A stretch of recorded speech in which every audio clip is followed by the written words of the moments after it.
अबे पिक्चर समझायू। उस दिन मैं चोरी करके जा रहा था तो उसका बेटा ऐसे ही स्टाइल में खड़ा था, लेकिन उसका बेटा ऐसा सुपर हीरो नहीं था ना। फिर मैंने उसको धक्का मारा और ये कहानी खत्म होती है। नमस्ते, आओ जो।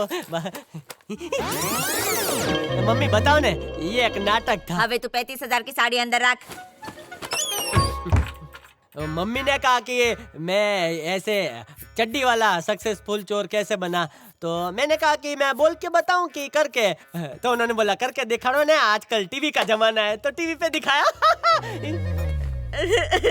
शिवा, इसने मेरे थ्रोट पे चाकू रखा। ये तो मात्र एक सहयोग है। वो ऐसी हरकत अगर फिर से की ना तो गले से नीचे बुलेट उतारूंगा। तुम्हें तो बहुत क्रिएटिव छो। मम्मी, एक केस के लिए मुझे कुछ दिन बाहर जाना होगा। इस खूनी को यहाँ छोड़ के। डोंट वरी मॉम, चाबियां इसी के हाथ में दे दो। किसी और ने भी चोरी की तो भी इसी को ठोकूंगा। अब तो ठीक है ना? अपना ख्याल रखना। वापस आने तक मेरी बीवी और माँ की सेफ्टी तेरी जिम्मेदारी है। उन्हें कुछ हुआ तो मैं किधर फंस गया। रहीम जिस ट्रेन में था, क्या उसमें कोई कबूतर भी था? जी हाँ सर, जहाँ भी रहीम जाता था दिलबर उसे फॉलो करता था। दिलबर कौन है? रहीम का फेवरेट कबूतर, उसका नाम दिलबर था। वो दूसरे कबूतरों से कहीं ज्यादा समझदार था और हर साल पिजन टूर्नामेंट में वो हमेशा फर्स्ट प्राइज जीता था। वैसे ये पिजन टूर्नामेंट क्या है? कबूतर पालने वाले लोग अपने पक्षियों को एक एनुअल रेस में उतारते हैं। इस रेस को होमिंग पिजन कहा जाता है। हर पार्टिसिपेंट रेस में 5 से 10 कबूतर उतारता है। रेस से ठीक एक दिन पहले इन सभी कबूतरों को पिंजरों में रखकर ट्रक या ट्रेन से रेस के लिए लाया जाता है। हर स्टेट के लोग इस रेस में पार्टिसिपेट करते हैं और अपनी किस्मत आजमाते हैं। जो कबूतर इस रेस में हिस्सा लेंगे उन पर एक टैग लगाया जाता है और फिर उस कोड को नोट कर लिया जाता है। टैग लगाने के बाद वही कोड उनके मालिक को भी दिया जाता है ताकि विनर की पहचान हो सके। रेस की मंजिल के लिए किसी एक खास शहर को चुना जाता है। वहाँ पर इन सभी पिंजरों को लाइन में रखकर एक साथ खोल दिया जाता है। चाहे कबूतर को किसी भी शहर से उड़ाया जाए, वो लौटकर अपने मालिक के पास ही आता है। जो कबूतर पहले पहुँचता है वो रेस जीत जाता है। पिछले कई सालों से रहीम ही रेस जीतता आया है। जितनी ट्रेनिंग वो अपने कबूतरों को देता, उससे कहीं अधिक वो उनसे प्यार करता था। उसका फेवरेट पिजन था दिलबर, पिछले 3 सालों का विनर। अगर जीत नहीं सकता तो काहे को रेस में हिस्सा लेता है? कबूतर उड़ाना तेरे बस की बात नहीं है। तू जाके मच्छर उड़ा। तू ऑस्ट्रेलिया से, हंगरी से दुनिया के महंगे से महंगे कबूतर मंगाता है, लेकिन जीतता वो 2 कौड़ी का बिरयानी वाला है। कुछ सोचो जाकिर। हमें हर हाल में अगले साल कबूतर रेस जीतनी होगी। जीतना कैसे है वो तुमको देखने का है। सिर्फ बंगला प्रॉपर्टी से किसी का रुतबा नहीं बनता, जीतने से बनता है। जीतने वाले को कितना पैसा मिलता था? 50,000 कैश और 10 ग्राम गोल्ड। अगर रहीम का कबूतर मुझे कुछ बताना चाहता है तो वो जरूर मेरे पास आएगा। सत्या, सत्या, क्या हुआ माँ, क्या बात है? चैनल से कॉल आया था कि मुझे शूटिंग के लिए आउटडोर जाना है। मैंने हाँ भी कह दिया, लेकिन अचानक उन लोगों ने लोकेशन चेंज कर दिया और ऊटी कर दिया। अब मैं ऊटी कैसे जाऊँ? मुझे 4-5 दिन बाहर रहना पड़ेगा। वो क्या है ना, मेरे को अकेले जाने को डर लगता है। अब तू ही मेरे को सजेशन दे ना, क्या ये तो बहुत ग्रेट न्यूज़ है, आपको जाना चाहिए। तुम्हें तो ये ग्रेट न्यूज लग रही है, लेकिन तुम यहाँ अकेली कैसे रहोगी? मैं तो अकेला रह लेगा मम्मी जी। क्या आप अकेला जा पाएंगे? मैं अकेली कहाँ हूँ, शूटिंग वाले साथ में ना। मैं भी अकेला कहाँ रहेगा, घर में और लोग भी तो रहेंगे। कौन? मिस्टर ईमानदार एंड कंपनी। अरे वाह, तेरा दिमाग तो बहुत शार्प है। अपना ख्याल रखना हो। जाओ एंजॉय करो। कैसा भूत जैसा डराता है रे। क्या करूं, इस खूबसूरत हुलिये में पहचान नहीं पाया।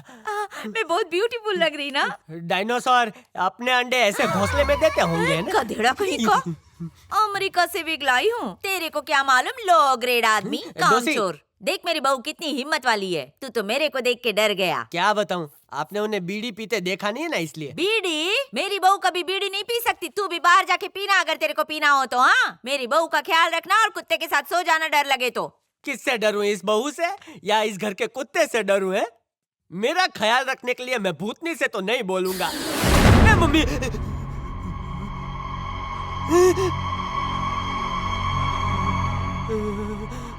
दरवाजा अपने आप बंद हो गया। मरने के बाद मेरी आत्मा यही लेफ्ट राइट घूमती रहेगी।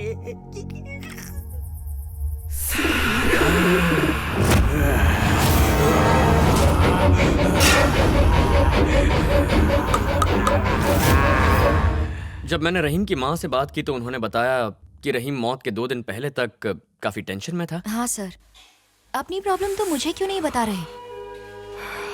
खाली फोकट अपना टेंशन तेरे को काय को देगा रे?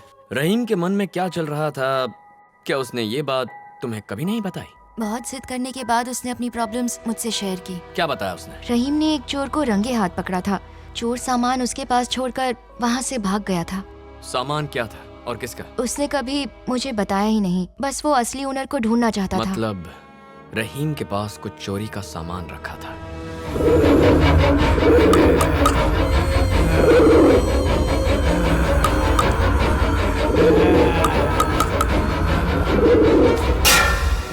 ये बात इतने दिनों तक पुलिस से क्यों छुपा कर रखी? क्योंकि वो चोरी का सामान लौटाने ही वाला था, इसलिए हमने ये बात छुपाई, और कोई वजह नहीं थी। किसका सामान था वो?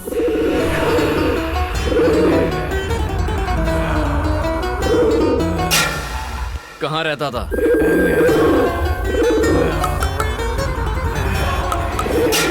वो कौन है या कहाँ रहता है ये उसने नहीं बताया, लेकिन एक दिन पहले उसे एक नया ऑर्डर मिला था। वो बहुत खुश था, पर अगली सुबह हमें उसकी डेड बॉडी मिली सर।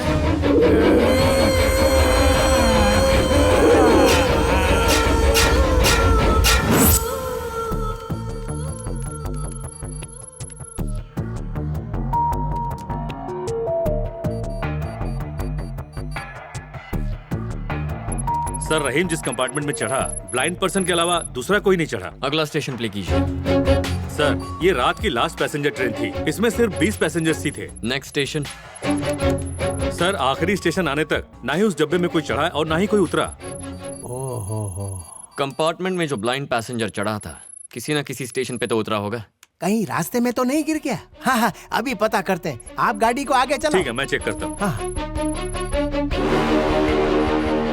सर, वो अंधा आदमी किसी भी स्टेशन पे नहीं उतरा। तो उसके उतरने की कोई फुटेज नहीं है। फर्स्ट स्टेशन का फुटेज फिर से चलाना। वो S7 कोच में चढ़ा था सर। रहीम का कंपार्टमेंट नंबर क्या था? S5। रहीम जिस जगह से नीचे गिरा उसके अगले स्टेशन की फुटेज दिखाना।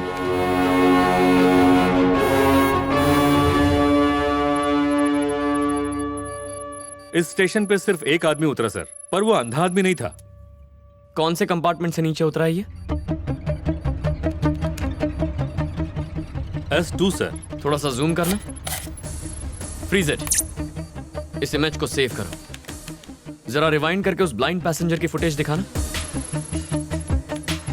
Zoom in, freeze. दोनों इमेजेस मुझे स्क्रीन पर दिखाओ और उन्हें मैच करो।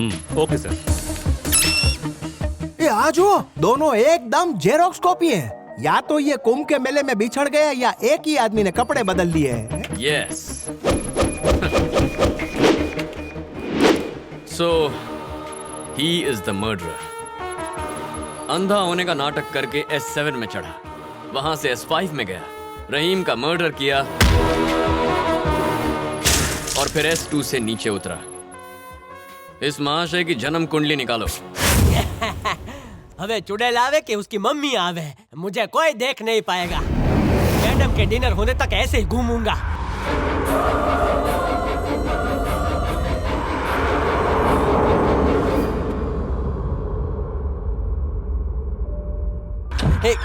कहाँ थे? कौन थे? क्या थे? मैडम आप कहाँ हैं? यहाँ हूँ मैं। वाह क्या बात है, अभी मूड ठीक है। इसका मतलब मैडम मैडम ही है और कोई नहीं है। ये पट्टा ही ठीक है, यहाँ पे कभी भी कुछ भी हो सकता है। मैडम आप हमेशा कमरे में बैठे रहती है, बाहर आइए ना। मैडम खाना खाइए। मुझे नहीं खाना। इस बार आवाज बाहर से आई। आप दिखाई क्यों नहीं दे रही है मैडम? कहाँ है आप? आप दिखाई नहीं दे रही है। मैडम कहाँ है? मैं यहीं पर हूँ। आप मेरे साथ छुपा छुपी का खेल खेल रही है ना? मैंने पट्टा बांधा है तो आप लुका छुपी खेल रही है। मैडम मेरी बात सुनिए, देखो मैं आपको पकड़ लूंगा ना, उसके बाद आप पे डाई। मम्मी मरी क्यों?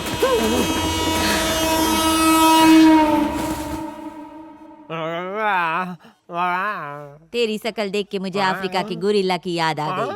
माताजी, जब मैं सीढ़ियों से गिरा तो सिर्फ मेरी गर्दन टूटी थी, लेकिन इन्होंने एम्बुलेंस में डेड बॉडी की तरफ पटका और स्पीड ब्रेकर से लगा बॉडी को झटका। गर्दन के साथ बाकी जो हड्डी बची थी उसमें भी फ्रैक्चर हो गया। ऐसा लग रहा है जैसे मैं मर गया हूँ। एम्बुलेंस की मिमिक्री अच्छी करता है हो तू। करेक्ट। क्या हुआ मम्मी? मने नहीं खबर, मुझे लगा था ये टपक जाएगा और हम आजाद हो जाएंगे इससे। आंखों पे पट्टी बांध के छुपा छुपी खेलना जरूरी था। सीढ़ी से गिर गया ना। मैं अपने आप नहीं गिरा, मेरा शर्ट किसी ने पकड़ा और उठाकर फेंक दिया। किसी ने फेंक दिया? लेकिन किसने? Sir, come near. टूटक टूटक टूटिया। मियां बीवी दोनों पनौती है, दोनों मेरी हड्डी तोड़ते रहते हैं। सर, आप जिसे ढूंढने कहीं और गए थे ना, वो इसी शहर में है, किसी पब्लिक पार्क में नहीं है। आप ही ने घर में आत्मा पार्क कर रखी है। इसी शेर से क्या मतलब? और बार बार आत्मा के बारे में क्या बोल? मॉम, सिर पर चोट लगने से ये पागल हो गया। करेक्ट है? पागल बोला? इसको मेंटल हॉस्पिटल में भर्ती कर देते ना शिवा। मॉम, वो मैं केस से सीधा यहाँ आ गया। सत्या घर पर अकेली होगी, मैं जाकर उससे मिलता हूँ। एक काम करना, जैसे इसे डॉक्टर डिस्चार्ज करें, इसके बिल सेटल करके इसे घर लेकर आना। तू मेरे को इस पागल के पास अकेला छोड़ के जा रहा है। ओम नमः शिवाय मम्मी। ओम नमः शिवाय। चिंता मत कर, तू जल्दी ठीक हो जाएगा हो। आहा, आपकी बात सुनकर लीवर को सुकून, किडनी को आराम मिल गया है। अभी हॉस्पिटल में है ना, तो तेरा दिमाग भी ठीक कर देती हूँ। माताजी माताजी माताजी, वो माइक्रो ओवन नहीं है, धड़कन नापने की मशीन है। अगर लाइन ऊपर नीचे होने के बजाय सीधी हो गई ना, तो मैं हमेशा के लिए लंबा हो जाऊंगा। हाँ।